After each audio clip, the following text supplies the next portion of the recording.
Hi, I'm Jennifer, and I participated in the last fall session of Alpha. Honestly, I never grew up in faith. My parents attended the church on the holidays, so we really didn't have that commitment to faith. My name is Nick Temple. I attended Alpha in this last session in the fall. I was just kind of interested in doing something more. I mean, just kind of going to church on Sundays isn't really much, just an hour a week. My wife's been in a grow group. She's in MOPS, and so started to dive deeper in reading and praying and stuff. And I felt like Alpha was a good way to do it. Kind of the way it was kind of mentioned and brought up, very judgment-free. Kind of come and just participate in discussions. The most surprising thing that I saw at Alpha was there was no pressure, and it was open conversations. For me, there wasn't just one moment. It was multiple things that continued to grow as I went to Alpha each week.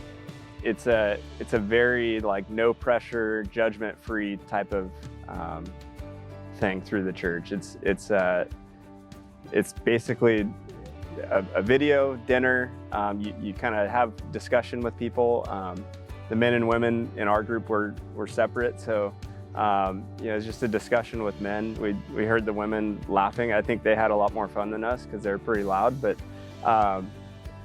it's a very judgment-free place to have very simple discussion about Christianity. Some of the things that we did discuss were why did bad things happen? And that was one of my biggest questions, seeing that my brother had died at such a young age.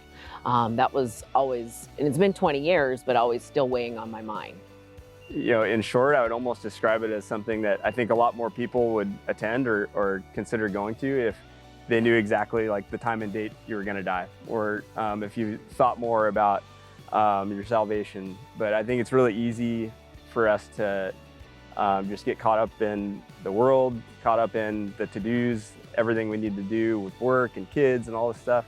But it was really just simple discussions that lead to growing in your faith, and really thinking about your salvation and your relationship with God and the Holy Spirit. So if you're still a little curious and you're unsure and you don't feel like you belong in a church setting, Alpha is for you. I'd encourage anyone that's on the fence, or if you have someone that you'd want to invite, bring them, and I think anyone can get something out of it. Yeah.